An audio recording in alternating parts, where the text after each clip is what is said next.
To summon another witch. Ingredients: 1 bewitched animal. Yarn spun by a girl not yet 7. Egg of a black hen. Preparation: take an earthen pot, not glazed. Place the water of the bewitched animal into the pot.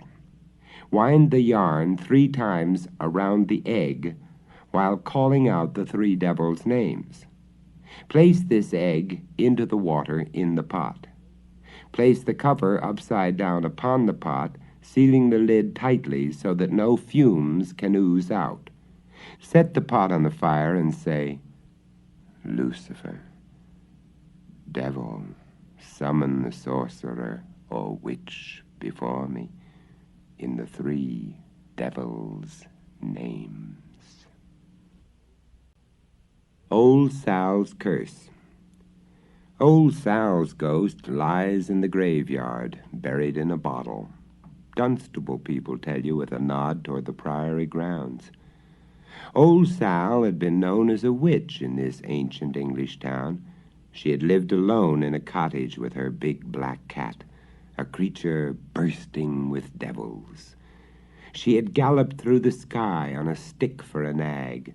She had mumbled magic words and cast magic spells. Once Sal had been a harmless fortune-teller, but the older she grew, the more often she put the evil eye on those she disliked. Whenever she passed, strange things happened.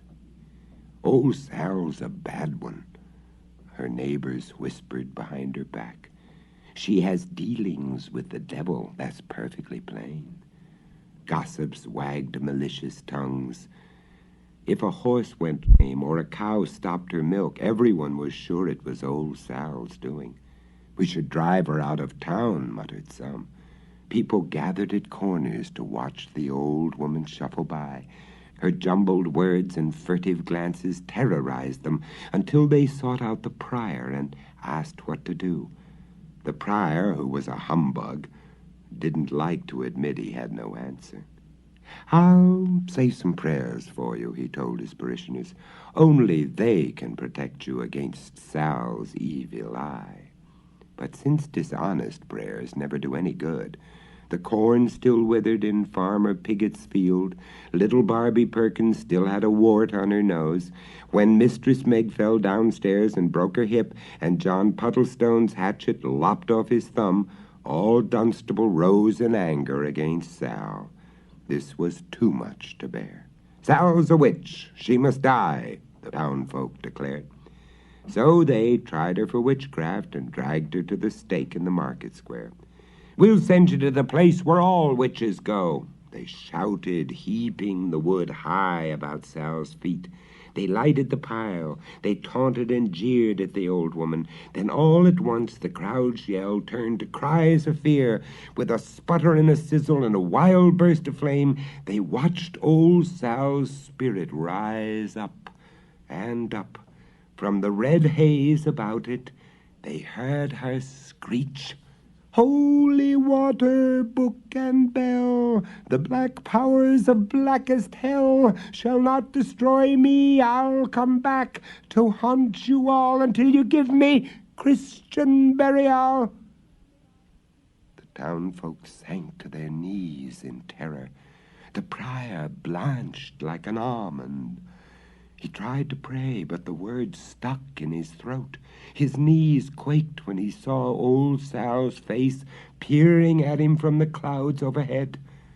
"I'll pray for your soul," he stammered, though he now was sure that Old Sal was a witch. "Only leave us in peace.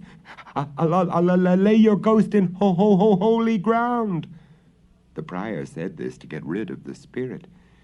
He had scarcely finished when it disappeared, with a cackle that sounded like the old woman's laugh.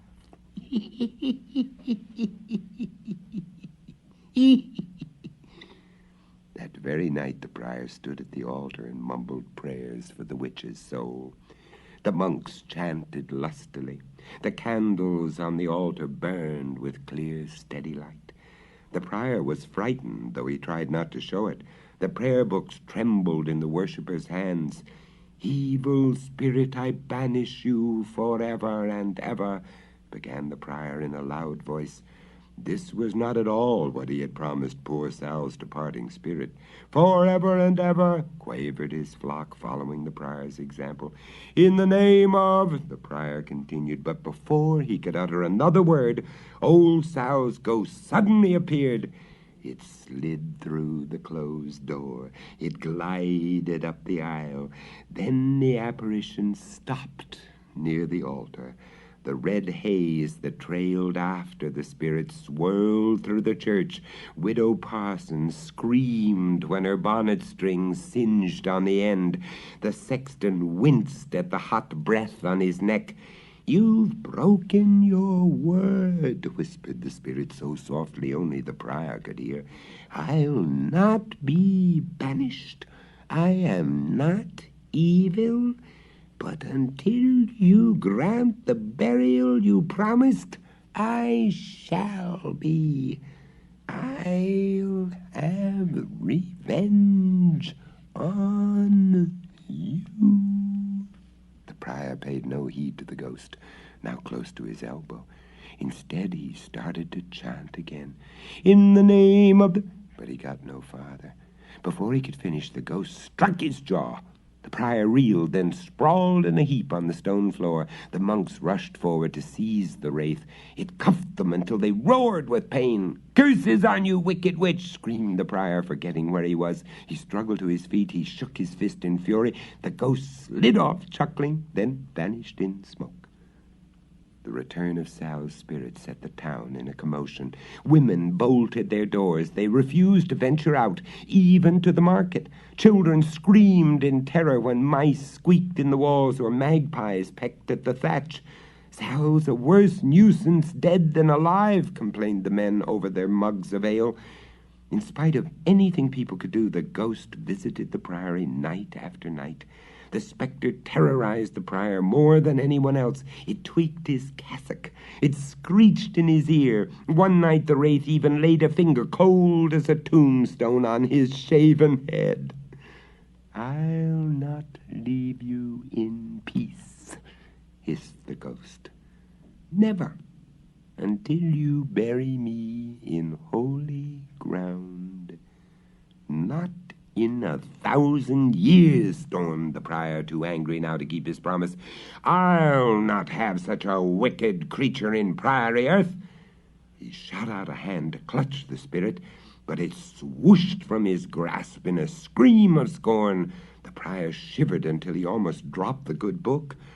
The next night and the next and the one after that, Sal's wraith whispered to the prior, "When I was alive, I wasn't really a witch.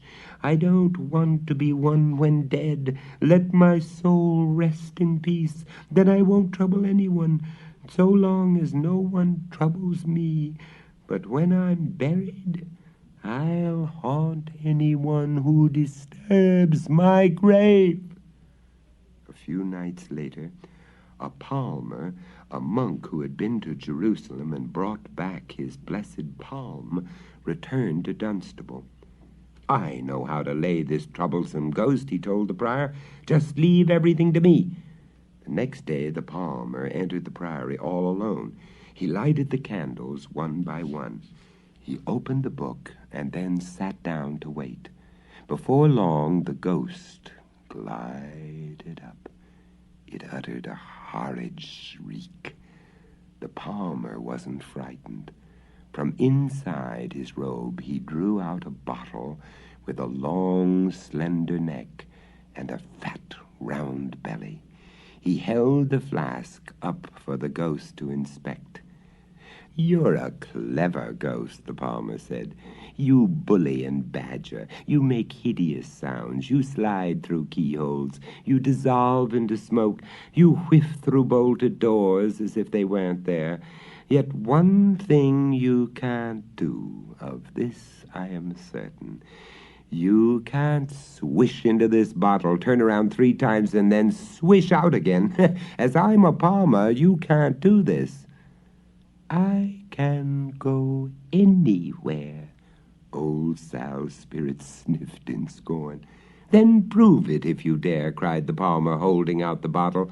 He turned it around slowly until it gleamed like a jewel in the candlelight. With a noisy hiss, the ghost stretched out like a string. As though grease, the wraith slithered through the slender neck of the bottle. Once inside, the spirit twisted and squirmed. It turned around once, then twice. But before it could revolve a third time and then slither out, the palmer clapped his hand over the open end. He sealed it tightly with some candle wax, then intoned a few holy words. With Old Sal's ghost imprisoned, the palmer summoned the prior, who consented to bury the bottle in priory earth.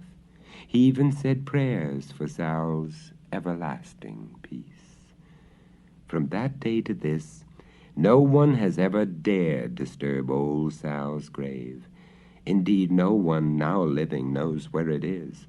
But just to make sure he won't rouse the sleeping spirit, the sexton never cuts the grass in the priory grounds. To make a witch pockmarked, ingredients: butter, ivy or wintergreen, 3 coffin nails. Preparation: take the butter and broil it in an iron pan, frying the ivy or wintergreen. Stick the 3 nails in the sauce while saying the name of the appropriate witch. Now carry the sauce and nails into a place where neither sun nor moon shines through. The witch will now be sick for half a year, with pockmarks over her entire body. Baba Yaga. Far, far away in Russia, very long ago, there lived a couple who had one daughter. They lived in a log hut on the edge of a huge forest. She was a beauty, that girl. Marusha the Fair, they called her. Her skin was as white as milk, her lips as red as blood, and the hair on her head black and glossy as a crow's wing. And what's more, Marusha was as kind and good-natured as she was pretty. After a while, her mother died. Then what did Marusha's father do but marry again? A bad woman she was, the one that he married, and she soon grew to hate Marusha.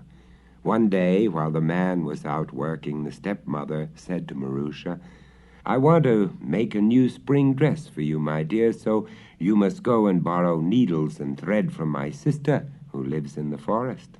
Well, the girl was willing, but she had to ask her stepmother which paths she should take.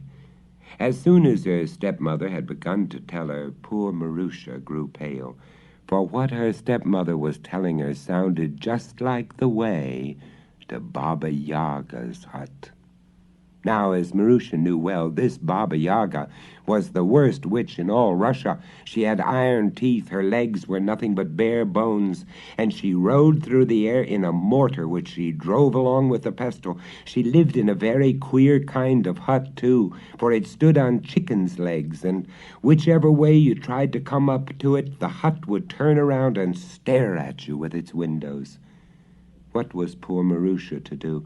Her father was working far away, and she did not dare to disobey her stepmother. So she tried to be brave. After all, there might be a real aunt who lived in the forest, and if so, she would have been frightened about nothing. So, thinking she might have a long walk, Marusha packed up some food in a red handkerchief and set off. She walked and she walked through the thick, dark, beautiful forest. And then, much sooner than she had expected, she came to a clearing, and there she saw a hut. But what sort of a hut? You may well ask. The hut stood on chickens' legs, just as she had feared, and it seemed to Marusha that as she came toward it, it turned round to stare at her with its windows. Poor Marusha! However, it did no good to feel frightened, for she was quite sure that the hut had seen her. So she tried to open the rickety gate in the fence. "Oh, oog!" squeaked the gate. It sounded just as if opening hurt its hinges. Without thinking what she was doing, Marusha felt in her pocket, and there at the very bottom was a little bottle of oil. She poured some oil into each hinge and went through the gate. As soon as she got into the yard, she saw that a girl was standing there. She didn't look much older than Marusha. She was crying bitterly, and when Marusha asked her who she was, she said that she was Baba Yaga's servant, and that the old witch had just pinched her black and blue in one of her wicked tempers. As she was crying and telling Marusha all this, she was all the time trying to push the loose hair out of her eyes. Without thinking what she was doing, Marusha untied her little bundle, put what was left of the food she had brought into her apron pocket, and gave the nice red handkerchief to the poor little servant girl to tie around her head, to keep the hair out of her eyes. The poor girl was so surprised at getting a present and kind words that she couldn't say thank you, but only made a little bob curtsy and smiled. On went Marusha, and just as she got to the door of the hut, a miserable thin dog bounced out at her from a kennel and began to bark his head off. Without thinking what she was doing, Marusha fished in her pocket and pulled out a piece of bread. She gave it to the dog, who ate it as if he hadn't had anything to eat for days. And now, at last, Marusha had to knock at the door of the hut. "Come in," answered a grating voice. Marusha opened the door, and there, sure enough, she saw old Baba Yaga herself, iron teeth, bone legs, and all. She was sitting at a loom, weaving. As she wove, the loom made a noise. "Ter-clack, ter-clack, ter-clack." "Good morning, Auntie," said Marusha in her sweet voice. "Good morning, my dear," says horrid old Bony Legs. "Stepmother has sent me to ask you for the loan of needles and thread to sew me a dress." "I'll see what I can find," says the witch with a grin. "Sit down at the loom and weave a little while I go and look." So the witch stood up and Marusha sat down. She began to work the loom, ter-clack, ter-clack, and then Baba Yaga hobbled outside on her bony legs. Baba Yaga wasn't thinking about needles and threads. Oh, no. Marusha soon knew that when she heard what she said to the servant girl. "Go and get sticks, light a fire, and heat the bath. Draw plenty of water and scrub my niece. Scrub her nice and clean. I'm going to eat her." But the servant girl didn't want to eat the bath, and she didn't want Marusha to be eaten, for Marusha had spoken kindly to her and given her a red handkerchief. Though she was afraid of the witch, she walked slowly, and as for getting on with making a good fire, she fetched only one stick at a time, and as for the bath water, well, she fetched that in a sieve. But Baba Yaga didn't notice this. She had begun to walk around the hut so as to listen and make sure that Marusha hadn't run away. "Are you weaving, little niece?" she called out. "Yes, Auntie, I'm weaving." And weave she did, so that the loom went ter-clack, ter-clack. Presently Marusha looked up from her work and saw that a thin cat was sitting in the corner of the hut. Without thinking what she was doing, Marusha put one hand into her pocket and picked out a little bit of bacon. She threw it over to the thin cat, which ate it up in a twinkling. Then the cat stretched her paws and began to lick herself, saying to Marusha, "Little girl, if you take my advice, you'll try to get out of here." Just then Baba Yaga passed by the window. "Are you weaving, little niece?" "Yes, Auntie, I'm weaving," answered Marusha again, and ter-clack, ter-clack went the loom. They listened for a moment till Baba Yaga's footsteps had gone on. "Here's a comb for you and a towel," went on the cat softly. "They aren't what you think. Try to get away, and if Baba Yaga chases you, throw the towel behind you. If she chases you again, throw down the comb." "Thank you, cat," said Marusha. "But how can I get out of here? If I stop weaving, she'll soon miss the tick-clack, tick-clack. She'll know that the loom has stopped." "I'll see to that," answered the cat. "Let me come where you are." So Marusha stood up, and the cat sat down. Tick-clack, tick-clack, tick-clack, went the loom. If that thin cat wasn't much good at weaving, she was a grand one for muddling everything about. You can hardly imagine the mess she made with Baba Yaga's threads. Warp and woof, woof and warp, all tangled and crossed up. The worse the muddle got, the more the cat smiled. As for Marusha, she slipped quietly out through a door at the other side of the hut and went through the gate. Baba Yaga came back, and again she listened below the window. "Are you weaving, little niece?" "Yes, Auntie, I'm weaving," answered the thin cat in a squeaky voice, trying to mimic Marusha. As it spoke, its claws were tangling every thread on the loom worse than ever. Soon old Baba Yaga came back into the hut. What was her fury when she saw that there was no Marusha weaving at the loom, only the thin cat making a dreadful mess. "How dare you play me such a trick?" shouted Baba Yaga to the cat in a rage. "Long as I've served you," hissed the cat, "you have never given me so much as a bone. But Marusha gave me bacon." Baba Yaga rushed out of the hut. There was the thin dog. "Dog, why did you let her escape?" shouted the witch. "You should have barked and flown at her throat." "Long as I've served you," growled the dog, "you've never given me anything better than burnt black crust. But Marusha gave me a slice of white bread the very first time she saw me." Baba Yaga rushed on, and first she shouted at the servant girl, and then at the squeaky hinges. But the servant girl said to her, "Long as I've served you, you've never given me so much as a rag. But Marusha gave me a red handkerchief the first time she ever saw me." When she got such answers, Baba Yaga flew into a worse rage than ever. She gnashed her iron teeth, jumped into her mortar, and gave a terrific push with the pestle. Away she went, flying along in pursuit of Marusha. Gnash, gnash went her iron teeth. Clatter, clatter went her pestle. But Marusha had been running as fast as she could, and by this time she had got quite a long way down the path which led through the forest. All the time as she went, she listened. Yes, something was coming, she could hear. Gnash, gnash, clatter, clatter. That must be Baba Yaga, thought Marusha to herself.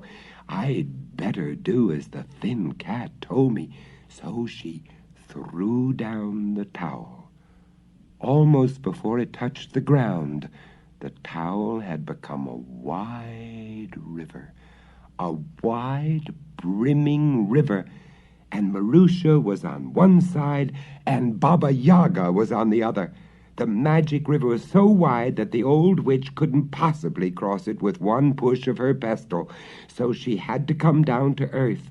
Oh, how she gnashed her iron teeth with spite! However, Baba Yaga wasn't going to be beaten by a thin cat and a little girl.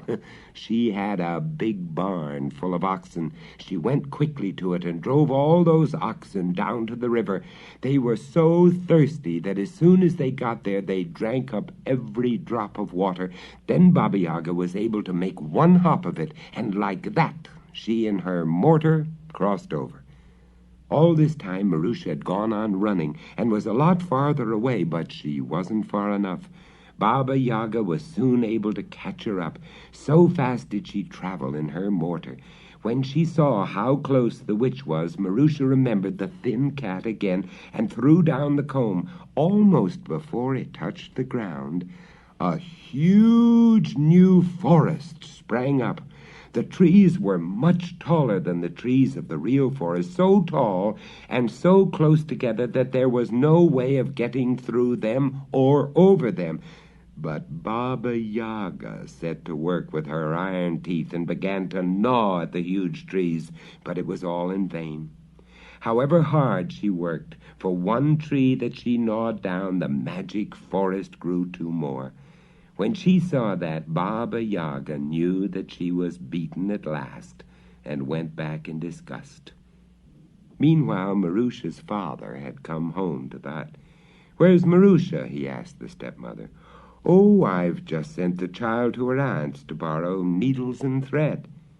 Just as she spoke, in rushed Marusha, quite out of breath, with her hair flying and her clothes all torn.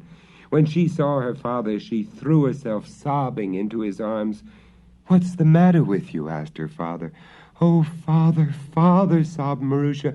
"Stepmother sent me to Auntie's to ask for needles and thread, but it was no auntie of mine. It was Baba Yaga. She meant to eat me." "How's this? How's this?" said the father, looking sternly over the girl's shoulder at the stepmother. With that, Marusha told her father the whole story about the hinges, the servant girl, the dog, and the thin cat. As she told the tale, the stepmother soon began to see that it was all up, and before Marusha had finished, she had slipped off and away into the forest. Whether she ever got to Baba Yaga's hut, or whether she was eaten by a bear, doesn't matter either to you or to me. What is certain is that not long afterwards the little servant girl, followed by the thin dog and the thin cat, came running down the forest path to Marusha's hut. Marusha and her father welcomed them, and neither they nor Marusha nor her father ever saw that bad stepmother or Baba Yaga again. To cause a witch to die. Ingredients: 1 heart of a cow, butter, 3 nails from a coffin of a corpse. Preparation: take a little butter and fry the cow's heart. Then take the 3 nails and pierce the heart through and through while saying the name of the appropriate witch. Works best if you can get the heart of a cow killed by that witch. She will die as soon as the heart is pierced by the 3rd nail. Fully approved. The Bewitched Court. In East Wales, there's a mysterious pool that everyone knows is bewitched. Linkley's, which means in Welsh, the Swallowed Court, is the name of this pool. Long ago, its dark waters swallowed a palace, a king, and a court. Today, all lie buried in the mud of the mere where the yellow flagweeds and green rushes grow. The curse of a witch betrayed brought this grievous thing to pass, people say. Then they tell the story of Evan the king, who once lived in the palace on the site of the pool. The palace, they say, was of dazzling beauty. It had steps of white marble and gold weathercocks. The windows gleamed and sparkled like 100,000 gems. Nightingales sang in the pear trees at dusk. All day blue peacocks strutted in the garden, where jasmine scented the air. In this palace King Evan held his court, and his reign was just and good. At his side sat Queen Mary, whose face was the fairest in Wales. Her long hair shimmered like threads of spun gold. Her lips were like a red cherry, her eyes like violets in May. The king loved Mary madly. He showered her with rubies and diamonds and pearls, yet all the jewels in the world could add nothing to the beauty of the queen's shining face. One might suppose the king the happiest of men, but he was not. For secretly he was sorely troubled by a mystery that surrounded his beloved wife. One night out of every 7, she vanished from the palace. Where did she go? What did she do? Why did she never tell her husband, the king? Such were the questions that weighed upon Evan's mind. 9 years came and went. With each passing year, Mary grew more lovely, but the king watched his wife with fear clutching at his heart, At night he tossed and turned in his golden bed. He brooded alone when the queen left his side. Yet she only smiled when she went away. Heaven dared not ask whither she went. The day came at last when the king could no longer endure his fears alone. In secret he went to Willin the wizard, his chief advisor at court. Willin was a man of learning and cunning. He could read the signs in the stars. He could recite magic spells. Surely the wizard would have power to help him, thought the king. Willin, he said, as the wizard bowed before him, after 9 years of silence, I must reveal a secret, else I shall die of the pain that gives me no peace. But should you violate my confidence, I shall slay you with my own hand. The old man bowed until his white beard swept the floor. Have no fear, sire, he said. Long before you were born, I served your father. With him I shared dark secrets of state. I never failed him, I shall not fail his son. Let me help you, at least advise, on the matter that breaks your heart. It is the queen, said the monarch. He dropped his voice to a whisper. Mari is a fairy. She belongs not to this world, but to the kingdom of spirits who live inside the earth. This I knew when I wooed her, but I loved her so nothing mattered but to make her my wife.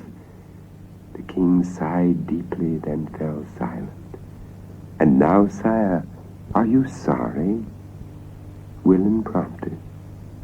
No, cried the king fiercely, no. I love Mari as never before. I would wed her 1,000 times over, even on her own terrible terms. Again Willin waited for the king to continue, but the monarch sat on his throne, his face buried in his hands. Her own terrible terms, the wizard repeated softly. Tell me, what do you mean? Where did you meet Mari? How do you know she's a fairy? It may be, sire, you are wrong. No, not wrong, the king spoke as if to himself. It was when I was hunting 9 years ago out on the heath. I galloped past her. She was dabbling her toes in the stream that flowed close to a cave in the rocks. Her hair was a golden mist in the sun. She smiled into my eyes as I dashed after the fox.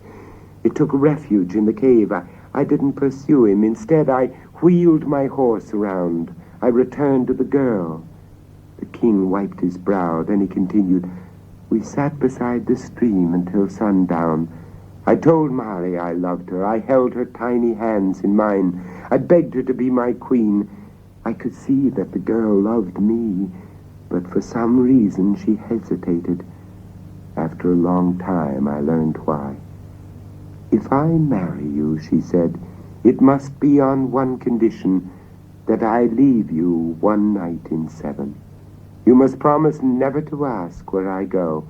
If you do, if you follow me, or reveal my secret to anyone, ruin will come to us both. But why?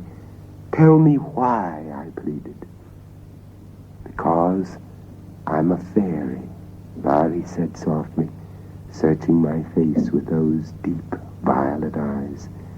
In the end, I wed her without further question, and now, 9 years later, I have betrayed her because I have no peace, cried the king in anguish. You, Willin, are the only one who can help me. You must devise a charm to break the spell that takes Mari from me.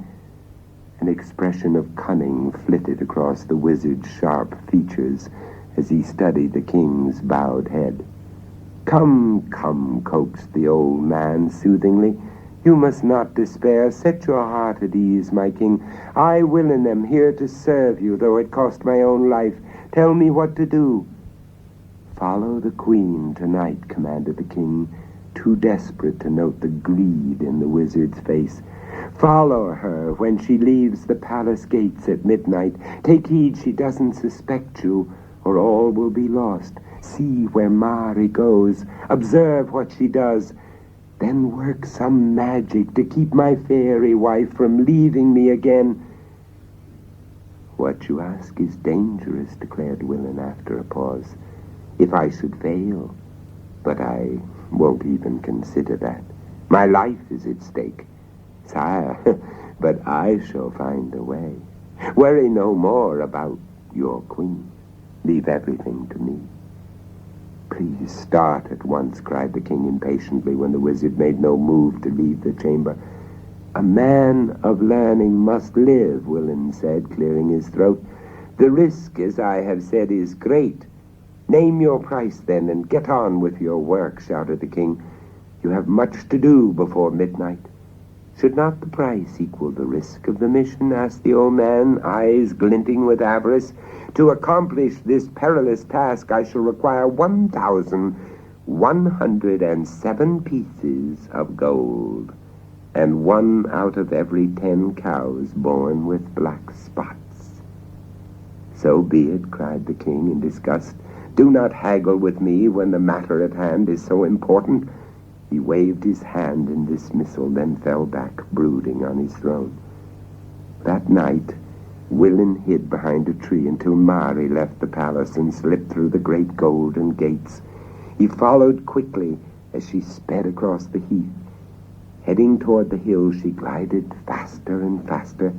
The wizard knotted his long robe about his waist, then followed the queen at a distance. He sprang over rocks. He leapt across gullies. The slim figure in white moved swiftly until it came to a stream. Mari skirted the water. When she reached a cave in the rocks nearby, she hesitated. Then she disappeared. Aha, panted Willin, not far behind. That's where she goes. She enters the cave to the underworld where the evil fairies live. The wizard sat down on a rock near the cave. To entice Mari out with a spell will be easy, he thought. Then I must bewitch her so she can never return to the spirit world. That will take more skill, but I can do it. After tonight I shall be a rich man, rich! And now with the king in my power, he'll not dare order me about. So the wizard gloated over his good fortune, too sure of his own cunning to dream he could fail in his task. He stretched his tired limbs, he rested his old bones. Then he turned toward the cave and started a chant. Come forth, lovely queen, come out of your cavern. Let me gaze on the face that enchants all men and enslaves them forever to the fairest on earth. Willin had barely finished the magic words when a horrible witch whistled out from the mouth of the cavern. With a hiss, she snatched the sorcerer from the rock. She wound her long fingers about his throat. So it's Willin the wizard, she shrilled, squeezing his neck until his tongue lolled out and his eyes popped from his head.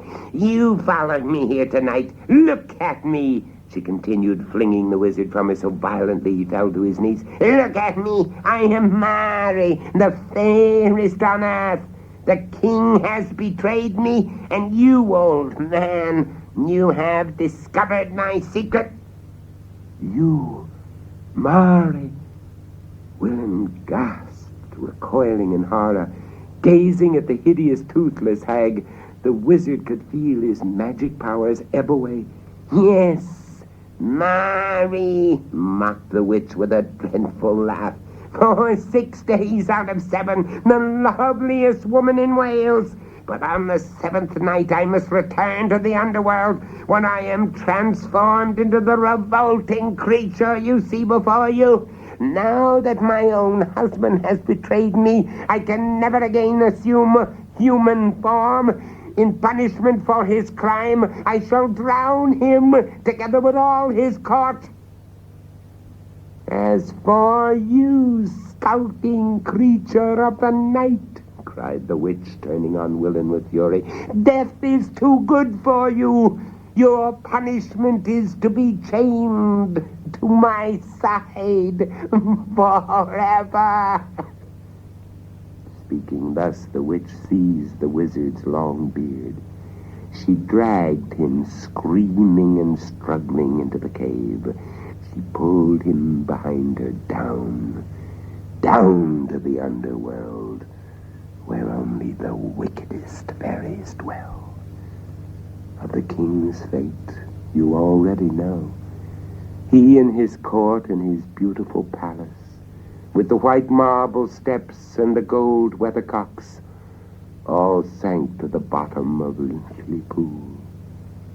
Today dark waters flow over Evan's proud head.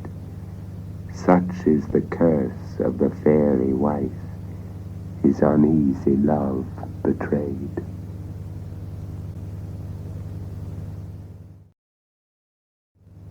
The Stone King. In England's Cotswold Hills, a huge upright stone stands alone near the ridge of a green slope. Crimson poppies grow in the grass around this stone, and when cold winds blow over the hillside, their petals fall like drops of blood. Then the elder tree nearby, laden with its black and bitter fruit, seems to mutter. And in the valley below, where lies Long Compton village, the swallows circle the tower of the parish church. They whirl and spin like dancing dervishes, and scream out shrilly the tale of the hill and the stones that lie there. The village people listen and nod and gladly repeat the story to curious strangers. The stone up there is a king, say the old folk, and the elder tree is a witch. And there, they point across the road to stones in a circle, so many you can hardly count them. That's the king's army. And over there are the 5 whispering knights. The witch of the hill turned them all to stones. For hundreds and hundreds of years, the stones have lain on the hillside. How they got there, no one knows, really. Some say the Druids, early Britain's pagan priests, carried them there for a temple.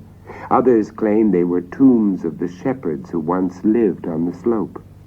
But most of the folk of Long Compton believe the hill is bewitched. Only when the witch loses her power will the stones turn back into men. These facts are plain as can be, for strange things still happen on the hill, especially at midnight on New Year's Eve. When the church bells in the valley chime 12, the stones hear the sound. They turn and march down the hill in silence. From the spring at the bottom, they drink a toast. Then back to their places they march again. This wonder, and others, folk claim to have seen. But the story of how all this came to pass began long, long ago, when a foreign king invaded England. No one remembers his name, but people say that he sailed from Denmark. He landed on the eastern coast, then marched to the west with his army and his knights. He scattered the Saxon foe before him like chaff, and advanced a conquering hero, intent upon ruling England as king. Soon this island will be mine, mine, he declared to the 5 knights at his side. White hawthorn circled the pastures like a bride's wreath. The king sniffed the sweet air of spring. He listened to the lark. All this shall belong to me, he told his companions. 7 nights ago, as I slept in my tent, the wise woman promised this in a dream. When Long Compton thou shalt see, England's king thou shalt be. We'll soon reach the spot, the king continued, pointing to a distant hill. We must cross these downs, then march to the ridge over there. Long Compton lies in the valley below. I'll ride ahead, my friends, while you bring up the army. Meet me at the foot of the slope. The king spurred his black horse, then galloped away, far ahead of the knights and his troops. When he came to the knoll, he dismounted. He studied the place, then led his horse to a spring. We'll rest here, my beauty, and await the army, said the king, patting the animal's shining flanks. With bright, eager eyes, he studied the hill. When I am king of England, said the Dane, fingering the jeweled hilt of his sword, I'll build my castle on that summit. Then I can look down on Long Compton each morning when I wake." The invader laughed softly, recalling the wise woman's prediction of glory and power. Dreams of easy victory filled his mind. He paid scant heed to the army as it advanced over the downs. He did not notice that the 5 knights no longer led the troops. Huddled behind the soldiers, the horsemen seemed to argue among themselves. "Already the king of the Danes imagines himself king of the Saxons," sneered the first knight. "Yes, and claims that the wise woman foretold his success in a dream," said the second. "But most likely he's planning how to rid himself of us. Our king will never share victory with his knights." "Then we must stop him before he wins," shouted the third knight fiercely. He waved his mailed fist toward the hilltop. "Keep your voice down," ordered the fourth knight. "Do you want the common soldiers to hear us?" He came closer. "Tell me, what dark deed ferments in that evil mind of yours?" He rasped in the third knight's ear. "To stab the king from behind," muttered the third, grasping his dagger. "No, no," gasped the fifth knight. He drew back in horror. "Of murder I will have no part." "That you will, fool," cried the third knight scornfully. "Why not kill the Dane? Once he has conquered England, he will have no need of us. He'll send us home or exile us to distant castles. He might even slay us to keep power in his own hands." "But he was ever just," objected the fifth knight. "So far, yes," admitted the third. "But remember, he has never had such a prize in his grasp.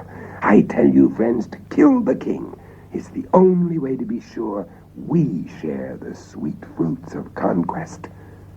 "Let him stain his hands with the royal blood," muttered the first knight in his beard. "Then I'll take over the army. I'll proclaim myself king. As for that knave, I'll hang him for treason." Thus the 5 plotted to kill their leader before he could reach the hilltop. But when they joined him at the spring, the knights smiled at the king. They saluted, then proposed a toast to his victory. "To England's future king," they shouted. "I shall lead the advance on foot," said the Dane, impatient to start. "You, trusted friends, will follow me. The army will march in the rear. Keep a sharp watch on every side. The enemy may lurk in ambush. Remember," he concluded, eyes glittering with ambition, "once I gain the summit and see the village in the valley, I shall rule this land."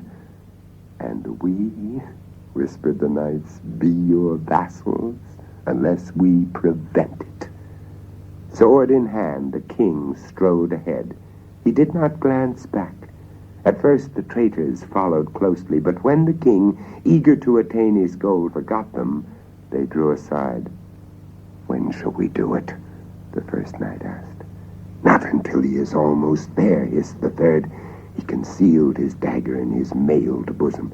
"That's a risk," objected the others. "No," the third knight said with an evil smile. "He would suspect us if we gathered around before then." As the knights schemed and plotted against his life, the king leapt forward. It will be easy to gain the top, he thought, growing more confident with every step. There was no sign of the enemy. Ahead the hill jutted boldly against the azure sky. "I am almost there," cried the king. He cast wary glances to right and left. 7 long strides, and I'll see Long Compton in the valley. Then I shall be the conqueror of England." He had already spoken when the hill began to shake. A black cloud appeared. It wrapped itself about the invader until he could see nothing. Then out of the blackness stepped a horrible witch. Her eyes burned like coals in her ashen face. Her body was twisted and gnarled as an ancient tree. In one hand she clutched an ash stick. The witch stretched out her arms to block the king's advance. He glared at her with anger and fear. "Stop!" shrieked the witch. "You shall go no farther." The king lunged at the creature with his sword. "Stop, foolish king! This hill belongs to me!" screamed the witch, who grew taller and blacker before the king's very eyes. Then in a shrill voice she chanted words that made the Dane tremble. "Never shalt thou take those 7 long strides to the top. Never shalt thou long Compton see. Never King of England be." "Out of my way, old hag," shouted the king in a rage. "Stand aside before I cut you in two. I shall be King of England, so the wise woman promised me." He slashed at the witch, but again darkness enfolded him. When it lifted, she still stood there. She waved her stick 3 times over the hill, 3 times over the head of the king. Then she pronounced her spell. "Rise up, earth, stand fastic. King of England thou shalt never be, for threatening death, for defying me. Thou and thy men shall whorestones be, and I, witch of the hill, an eldern tree, to stand forever and keep watch on thee." As the witch waved her stick, the king saw the earth heave into a mound on the crest of the hill. He struggled to take the last 7 strides, but he could not move his limbs. The blood turned cold in his body. He tried to summon his knights. He strove to call his troops. The words froze on his lips. He could utter no sound. The last thing the Danish king heard were the words, "Thou and thy men shall whorestones be." The last thing he saw were the witch's burning eyes glaring from her ashen face.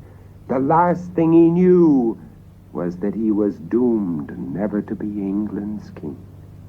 Today all is quiet on the lonely slope where the Stone King stands apart from his men.